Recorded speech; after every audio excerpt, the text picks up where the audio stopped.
Senator Paul, you oppose letting in Syrian refugees at this time into the United States. The U.S. has already accepted 2,000 Syrian refugees, including 13 living here in Las Vegas right now. Would you send them back? What would you do with these people? You know, I think we need to set the record straight on this, because I think Marco misspoke about the bill.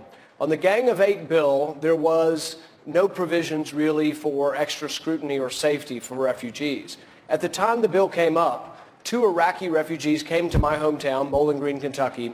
Their fingerprints were on a bomb from Iraq. They were in the database, but we didn't pick them up. We relocated them here, put them in government housing, got them on food stamps, and we began providing for them, but we didn't have adequate security.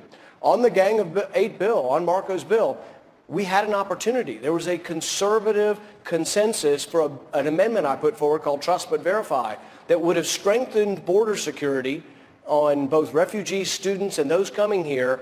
And Marco sided and was, I guess, more sympathetic to Chuck Schumer and to the president than he was to conservative principles. But this goes directly to national defense. And if he wants to run as a national defense conservative, he's got to explain why he hasn't stepped up to support border security. Senator Rubio. Well, as he's just admitted,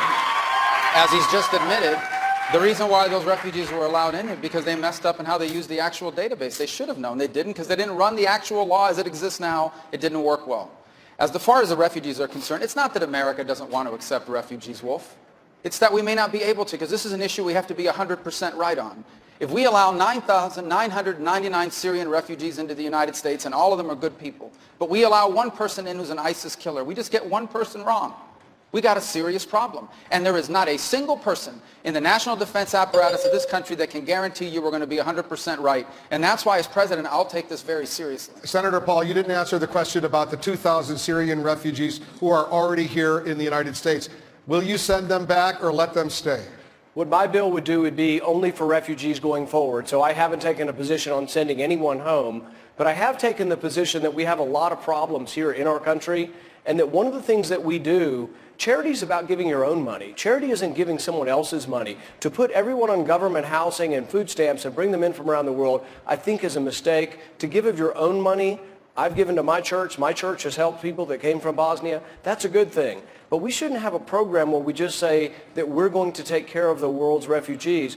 Nobody in the Middle East is doing anything. Saudi Arabia, Qatar, Kuwait, all the Gulf nations are doing nothing. They need to step up and We have another question.